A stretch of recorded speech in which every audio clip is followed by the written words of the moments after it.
Alors bonjour à tous et bienvenue dans cette nouvelle vidéo. Donc aujourd'hui je vais répondre à la question: est-ce que tu t'es déjà fait virer d'un emploi par un employeur, autrement dit?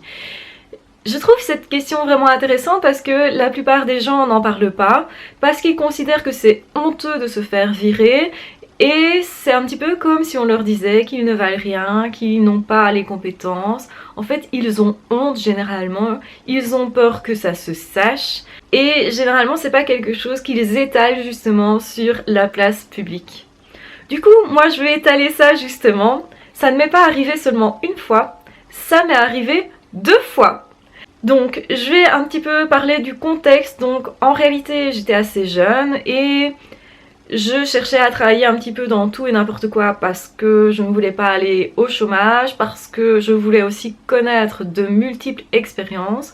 Je ne connaissais pas encore vraiment bien le monde du travail et donc comme c'était mes premières expériences professionnelles, vous aurez compris que maintenant je réagirais de façon bien différente parce qu'il y a l'âge qui est fait et parce que justement j'ai du recul sur les choses actuellement. Donc oui, je me suis faite virer de 2 places. La première étant une place par intérim, donc c'est-à-dire que je travaillais régulièrement par intérim, avec toujours le même bureau d'intérim, les mêmes personnes qui me recrutaient. Donc en fait, ces personnes avaient l'habitude de travailler avec moi et moi j'avais l'habitude aussi d'être envoyée sur diverses missions, des missions bien différentes en fait. Donc souvent on m'envoyait notamment dans des magasins. Cette fois-là, j'ai été envoyée dans un magasin avec en fait une firme dans laquelle j'avais déjà travaillé pour justement une autre mission intérimaire qui était assez longue. J'avais déjà fait 6 ou 7 mois avant dans un autre magasin. Ça s'était hyper bien passé, c'était exactement le même travail, sauf que j'étais dans une autre équipe avec un autre gérant. Donc moi je suis arrivée là-bas plutôt cool puisque je connaissais déjà pas mal de choses, je connaissais l'endroit, c'était pas hyper loin de chez moi donc c'était assez facile d'accès. Donc tout ça faisait qu'au final j'étais plutôt décontractée, j'avais pas peur. Et ce que j'ai fait, puisque j'avais déjà l'habitude de faire plusieurs missions à gauche à droite, j'ai fait comme d'habitude, je me suis présentée à l'équipe et j'ai été dans le bureau justement du gérant pour me présenter aussi. Je trouvais ça plus sympa, je trouvais ça plus normal en fait, simplement de lui dire qui j'étais et pourquoi j'étais là, tout simplement. Donc je suis arrivée dans le bureau, la porte était grande ouverte, il m'a dit de rentrer. Et je me suis présentée en lui disant voilà, je suis l'intérimaire, je viens de la part de l'agence à intérim pour telle mission, tel poste et tel nombre d'heures, etc. Il m'a regardé à peine, donc déjà à ce niveau-là, au niveau non-verbal, c'était déjà assez agressif, mais j'y ai pas trop fait attention, on va dire. Et il m'a dit toi, tu n'es qu'une petite intérimaire et je fais ce que je veux des intérimaires. Et du coup, je me suis assez vite dirigée vers le magasin, vers l'équipe. J'ai commencé à travailler directement. Je me suis dit, ok, il va voir directement que je suis quelqu'un de confiance, que je sais ce que je fais, que on peut compter sur moi puisque je connais le travail. Donc c'est assez facile pour eux, pour l'équipe, etc. Il va être content de moi et du coup, il va changer son attitude au courant du truc. Effectivement, j'ai déjà remarqué que dans certaines boîtes, vous arrivez et on vous la fait un peu froid à l'arrivée pour voir un petit peu vos réactions, pour voir ce que vous valez. Et donc du coup, j'ai pas fait plus attention que ça à l'attitude de cette personne. J'ai été travailler et je me suis dit, de toute façon, on va voir ce que je vaux, point barre. Ce qui est arrivé, c'est qu'effectivement, ils ont vu ce que je valais, sauf que on m'a donné de plus en plus d'heures, des choses de plus en plus compliquées à gérer. Donc je devais à la fois me retrouver à la caisse tout devant le magasin et à la fois être à l'arrière où il y avait tout un rayon de chaussures, etc. où il fallait monter sur des échelles. Vous l'aurez compris, quand vous êtes en hauteur comme ça, vous ne savez pas redescendre très très vite pour aller courir à l'avant du magasin pour la caisse. Donc on me demandait des choses pas très possible en fait au fur et à mesure que les mois passaient. Donc ce que je vous explique là, c'est que j'ai enchaîné les semaines. Donc ça veut dire que chaque fois eux re-signaient pour me reprendre et moi je re-signais aussi pour continuer la mission en tant que telle. Donc on va dire ça se passait plus ou moins bien. Jusqu'à ce que en fait le gérant ait peur parce que il a appris que j'avais déjà géré un magasin, donc dans une autre boîte en tant qu'employé là. Et en fait, je pense qu'il a trouvé que je pouvais être une sorte de rivale et a commencé à avoir peur de moi. Il faut remettre un peu les choses dans le contexte. Donc c'était quelqu'un qui se moquait beaucoup de tous les clients qui passaient, qui se moquait du physique, qui avait des comportements un petit peu déplacés de temps en temps par rapport à certaines personnes. Donc c'est-à-dire qu'il critiquait ses employés en disant des trucs dans le dos chaque fois de l'un et de l'autre. Donc moi, je commençais à me sentir vraiment hyper mal à l'aise parce que j'entendais énormément de choses, parce que je travaillais plus dans le fond du magasin, c'est-à-dire tout près de son bureau, et je voyais ce qui se passait. Je voyais non seulement que lui et un autre du magasin qui était employé, mais on va dire qui avait un grade un peu plus élevé, c'est-à-dire qu'ils passaient leur journée à boire dans l'arrière-boutique, à ne faire pas grand-chose, et en fait à me demander moi de faire leur travail à leur place.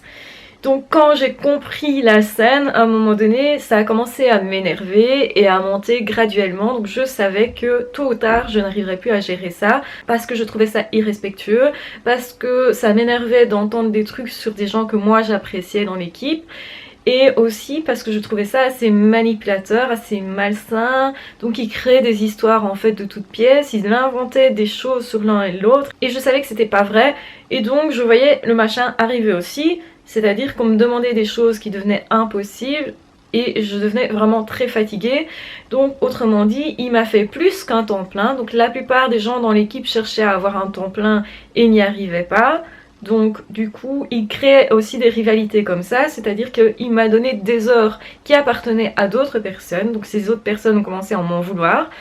Et du coup, lui il me disait ah t'as vu, t'as de la chance, t'as plein d'heures. Alors que moi en fait j'en voulais pas autant, j'en avais pas besoin d'autant. Ça m'intéressait pas vraiment fondamentalement de faire plus que mes heures. Parce que à la base, moi j'avais pas besoin, enfin je vivais encore chez mes parents, j'avais pas besoin nécessairement de beaucoup d'argent. J'avais envie de mettre de l'argent de côté, j'ai envie effectivement de me rendre utile. Mais de là à m'épuiser, je me rendais bien compte que c'était pas intelligent, que à long terme ça ne tiendrait pas. Et en fait, de plus en plus, il m'a fait faire des heures qu'il ne me payait pas. Il me changeait les horaires en dernière minute, donc c'est-à-dire que j'arrivais puis je me rendais compte qu'en fait je commençais 2 heures plus tard. Ou il faisait l'inverse parfois, et il m'engueulait en disant mais non c'est toi qui aurais dû savoir, etc. Alors qu'il venait de changer les horaires mais le jour même, donc c'était pas possible en fait de savoir à l'avance.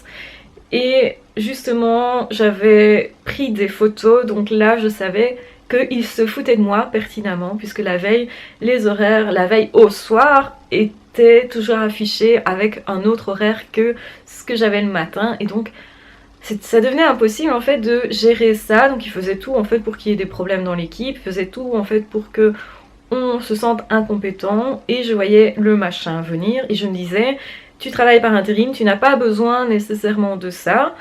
Et en même temps aussi, je trouvais ça pas correct. Et à un moment donné, il a commencé à me prendre en grippe, à me demander des choses qui pour moi n'étaient plus possibles à gérer. Je me rendais compte donc que j'étais surexploitée. Et du coup, un jour, il m'a demandé de faire quelque chose pendant mon temps de midi. Donc du coup, j'avais plus du tout de pause, etc. Et ça s'est reproduit. Et à ce moment-là, un jour, je lui ai dit bah non. Je suis désolée, non. Il m'a dit tu viens dans mon bureau tout de suite et je lui ai dit non. Il m'a dit si tu viens tout de suite. Donc je suis allée dans son bureau, je me suis fait engueuler comme vraiment comme moins que rien. Et je lui ai dit ok si c'est comme ça, si tu veux que je m'en aille, il faut me le dire. Mais tu téléphones à l'agence intérim et je m'en vais. Puisqu'il disait que soi-disant j'étais pas compétente, etc. Alors que il me donnait plein d'heures, il m'avait dit tout l'inverse avant. Enfin bref, il soufflait le chaud et le froid. C'était quelqu'un de pas très sain non plus, on va dire, de toxique. Au final, j'ai téléphoné moi à l'agence intérim en expliquant la situation, en disant moi je suis toujours dans les locaux, parce que lui voulait faire en sorte que c'était moi qui sois en tort et que moi j'avais quitté le poste, alors qu'en fait j'étais toujours dans les locaux. Donc j'ai téléphoné à l'agence pour dire je suis toujours dans les locaux, il voudrait bien que je parte, ce n'est pas ce que je veux moi, donc voyez avec lui et si j'ai votre feu vert je partirai, mais pas avant. Et ça s'est passé de façon à ce que l'agence intérim retéléphone et me dise ensuite voilà, tu peux t'en aller. Donc j'ai quitté ce poste-là parce que je me suis fait virer, clairement, parce que je ne voulais pas continuer là-dedans, parce que je ne marchais pas dans son jeu, parce que je voyais trop clair, parce qu'il avait peur de mes compétences aussi. Je voyais très bien les erreurs de caisse qu'il faisait, les fautes d'orthographe énormes dans ses rapports, enfin bref, il y avait plein de choses qui n'allaient pas dans la gestion du truc. Il faut savoir que c'était une personne qui était gérant pour la première fois et qui gérait pas bien en fait, et je pense que ça a énormément joué. Donc du coup je suis rentrée chez moi, et du coup j'ai été discuter avec l'agence intérim qui m'a dit ok, t'inquiète pas, de toute façon la semaine étant en cours, nous on te paye la semaine. Donc autrement dit, de leur point de vue, ils n'estimaient pas que j'étais en tort, ce qui était en fait la réalité, mais vous ne savez jamais comment ça va être interprété. Donc du coup l'agence a continué de me payer, et ce qui est génial, c'est qu'en plus elle m'a donné un autre travail qui a remplacé celui-là, qui était mieux, qui était plus agréable, etc., dans une équipe beaucoup plus sympa, et donc j'ai été payée 2 fois pour la même semaine. Donc voilà, maintenant après coup, qu'est-ce que je pense de cette expérience? C'est que j'aurais dû plus clairement dire au gérant, écoute, ce que tu fais ça ne se fait pas, et le remettre beaucoup plus à sa place. Et maintenant avec l'âge, avec justement le recul, maintenant je sais dire que oui, j'ai raison, que non, ça ne se fait pas, etc. Qu'il dépassait effectivement les bornes à ce niveau-là, qu'il me demandait des choses pas légales en réalité. Maintenant je le sais, mais à cette époque-là, comme j'étais toute jeune, je ne le savais pas. Alors il y a eu une deuxième expérience dans laquelle je me suis fait virer. Et là en fait j'ai voulu me faire virer. Là c'est vraiment différent. J'ai attendu patiemment qu'on me vire plutôt que de partir. Avec le recul, je pense que j'aurais dû partir de moi-même plutôt que d'attendre que ça se passe. Je savais, si vous voulez, donc là aussi c'était dans un magasin, mais là j'étais assistante gérante. Je voyais plein de choses qui n'allaient pas non plus dans l'équipe, mais là par contre c'était aussi avec la gérante, il y avait un problème, avec la sous-gérante, il y avait beaucoup de vols et des choses comme ça, donc en fait ils accusaient l'équipe alors qu'en fait l'équipe avait rien fait. Donc moi je voyais comme ça des injustices aussi, hein, donc c'était très désagréable comme situation. Mais là j'étais engagée et j'étais toujours en période d'essai. Et je savais bien, parce que je l'avais entendu, que si je tombais malade aux périodes de fête, parce que j'avais été engagée pour ça, eh bien à ce moment-là ils allaient me virer. Et c'est ce que j'ai fait en fait. Donc je me suis fait virer exprès parce que je savais que eux ne voulaient pas que la personne ne soit pas disponible pendant la période de fête, etc. Et comme moi je voyais que de toute façon ça ne me convenait pas, que c'était pas du tout quelque chose pour moi, donc si vous voulez on me disait que j'étais assistante gérante, mais en réalité c'était une étudiante qui me coachait, donc il n'y avait rien de logique là-dedans, l'étudiante étant très gentille, c'était pas le problème, mais je voyais tous les jours en fait des personnes dans mon équipe qui partaient, donc on virait et on disait ah bah c'est l'assistante gérante qui ne veut pas te garder, donc autrement dit moi qui voulais pas garder la personne. Or il se trouve qu'ils ont viré des personnes avec qui je m'entendais le mieux. Donc je sais pas si vous voyez, tous les jours vous découvrez qu'un tel et un tel ne travaillent plus là. Donc vous vous retrouvez avec des autres personnes à qui on a dit que vous étiez pas très bien, qu'il fallait se méfier de vous. Donc il y avait tout un climat comme ça de tension et vraiment quelque chose de très spécial. La gérante n'arrivait pas à gérer la chose et j'ai appris après coup qu'on m'avait mis là justement parce que j'étais censée redresser les choses, sauf qu'on ne me donnait pas les moyens d'action. En fait déjà je devais travailler dans un magasin proche de chez moi et là je me suis retrouvée très loin de chez moi, à rentrer très tard, à commencer très tôt. Donc c'était fatigant et en plus ça n'avait pas de consistance, ça n'avait pas de sens pour moi de faire ça. Donc ce que j'étais venue apprendre c'était plutôt comment gérer une équipe, comment justement travailler en équipe, etc.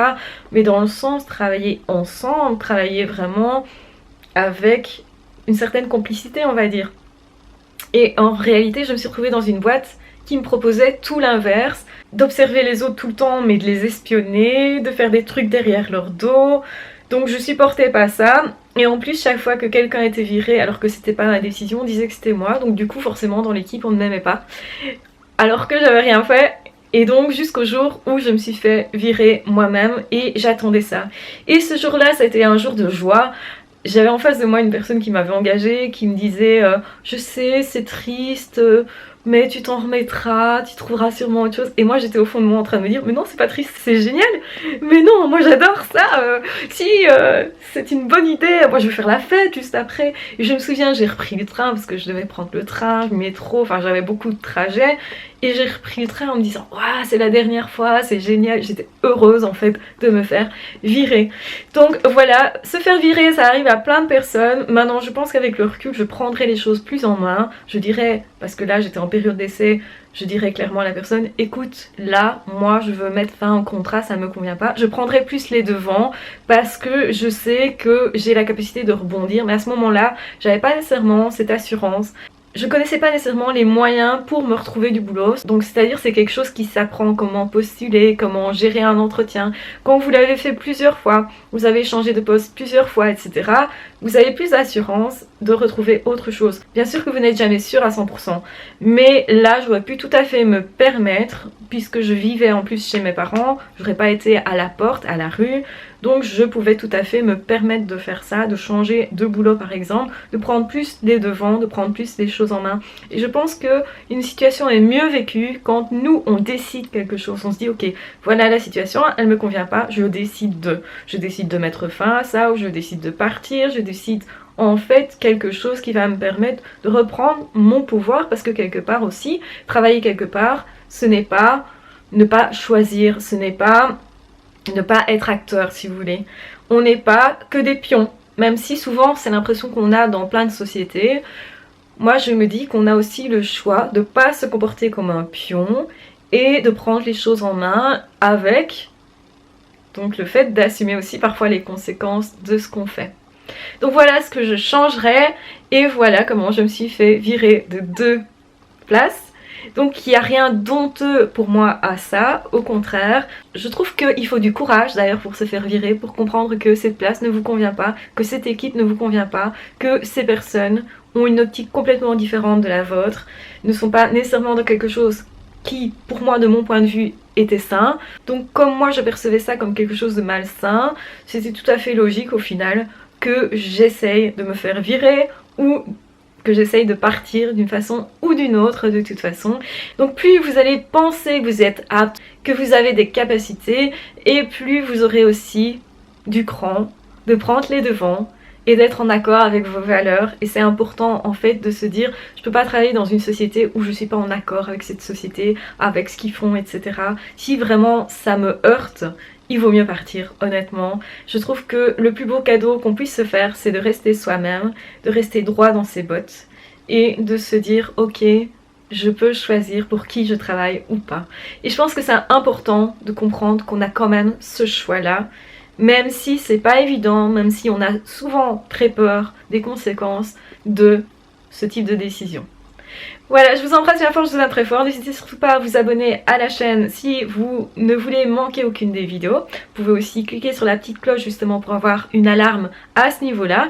Vous pouvez également rejoindre la chaîne si vous voulez soutenir cette chaîne et avoir plus de vidéos. Et de toute façon, en attendant, on se retrouve très vite dans d'autres vidéos ou dans d'autres podcasts. Et si vous voulez, faites-vous virer. À ciao, bye bye!